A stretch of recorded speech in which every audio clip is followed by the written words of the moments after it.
Hi friends, welcome back to C Drive. இன்னைக்கு நம்ம சேனல்ல பார்க்க போற வீடியோ என்னன்னா ஒரு இன்ட்ரஸ்டிங்கான டாபிக் எலக்ட்ரிக் காரோட ஹிஸ்டரி பத்தி தான் பார்க்க போறோம். இது 200 வருஷ பழைய கதை.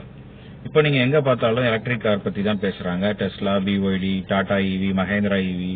பல பேருக்கு எலக்ட்ரிக் காரை பார்த்து இது புது டெக்னாலஜி தானே அப்படின்னு நினைக்கிறாங்க. ஆனா உண்மையை சொன்னா எலக்ட்ரிக் காருங்கிறது புது டெக்னாலஜி கிடையாது. இதோட வரலாறு கிட்டத்தட்ட 200 வருஷத்துக்கு முன்னாடி ஆரம்பிச்சிருச்சு. அது ஒரு காலத்துல எலக்ட்ரிக் கார்ஸ் தான் ரோட்ல அதிகமா ஓடிட்டு இருந்தது.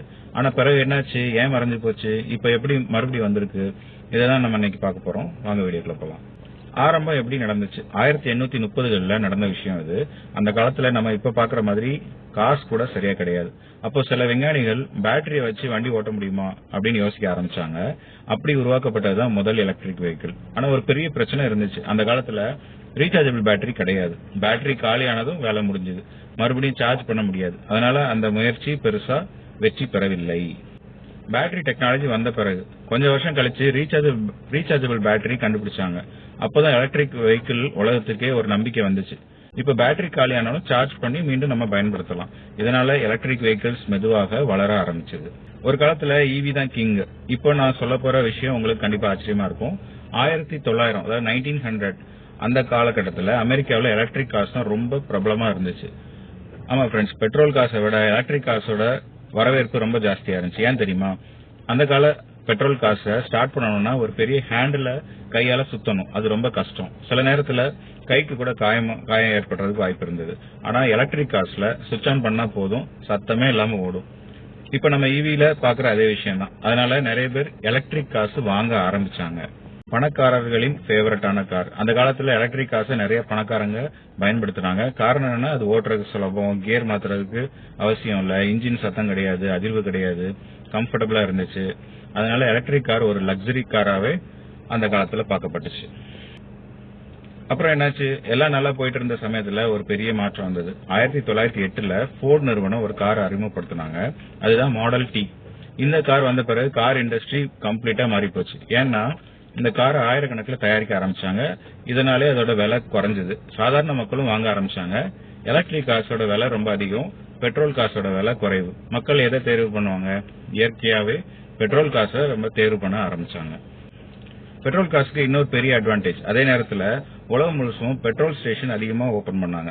பெட்ரோல் நிரப்புறதுக்கு 5 நிமிஷம், அப்புறம் 100கணக்கான கிலோமீட்டர் டிராவல் பண்ண முடியும். ஆனா எலக்ட்ரிக் கார்ஸ்ல சார்ஜ் ஆகிறதுக்கு பல மணி நேரம் ஆகும். இது மக்களுக்கு ரொம்ப சிரமமா இருந்துச்சு. இதனால எலக்ட்ரிக் கார்ஸ் கொஞ்சம் கொஞ்சமா பின்னடைவு அடைய ஆரம்பிச்சது. EVகள் காணாமல் போன காலம், அதாவது 1920க்கு பிறகு கிட்டத்தட்ட எலக்ட்ரிக் கார்ஸ் மறைஞ்சே போயிடுச்சு. எல்லா இடத்துலயும் பெட்ரோல் அப்புறம் டீசல் கார்ஸ் வர ஆரம்பிச்சது. சுமார் 70ல இருந்து 80 வருஷத்துக்கு EV பத்தி பெரிய அளவு யாரும் பேசவே இல்லை. உலகமே அதை மறந்துட்டாங்க அப்படின்னு தான் சொல்லலாம். மீண்டும் EV எப்படி வந்துச்சு? 1990க்கு பிறகு ஒரு புது பிரச்சனை வந்துச்சு. காற்று மாசுபாடு, குளோபல் வார்மிங், ஃபியூயல் விலை இன்க்ரீஸ் ஆச்சு. அப்ப எல்லாரும் யோசிக்க ஆரம்பிச்சாங்க பெட்ரோல் டீசல் இல்லாம ஏதாவது கார், ஏதாவது வெஹிக்கிள் ஓடிச்சுன்னா நல்லா இருக்குமே அப்படின்ட்டு. அதே நேரத்துல பேட்டரி டெக்னாலஜி ரொம்ப வளர்ச்சி அடைய ஆரம்பிச்சது.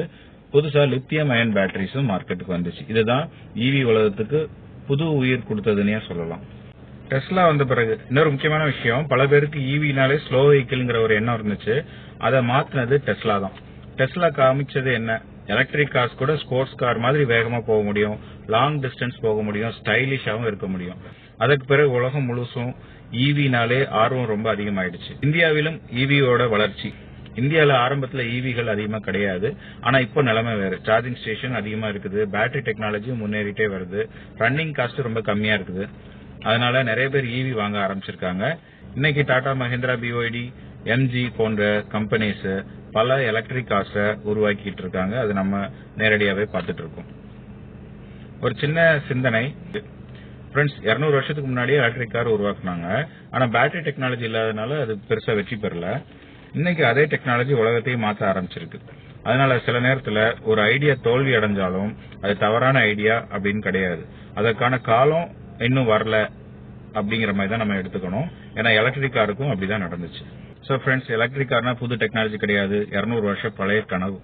நடுவுல மறைஞ்சு போச்சு. ஆனா இன்னைக்கு மறுபடியும் உலகம் முழுசும் அது திரும்ப வந்திருக்கு. உங்களுக்கு என்ன தோணுது? எதிர்காலத்துல பெட்ரோல் கார்ஸ் முழுசும் மறைஞ்சிடுமா, அல்லது பெட்ரோல் காரும் எலக்ட்ரிக் காரும் சேர்ந்து தான் டிராவல் ஆகுமா? சோ உங்களோட கருத்தை கமெண்ட் செக்ஷன்ல சொல்லுங்க. இந்த வீடியோ பிடிச்சிருந்தா லைக் பண்ணுங்க, ஷேர் பண்ணுங்க, மறந்துடாம என் சேனல் சப்ஸ்கிரைப் பண்ணுங்க. மீண்டும் நான் அடுத்த ஒரு நல்ல வீடியோவில் உங்களை சந்திக்கிறேன். Till then, bye.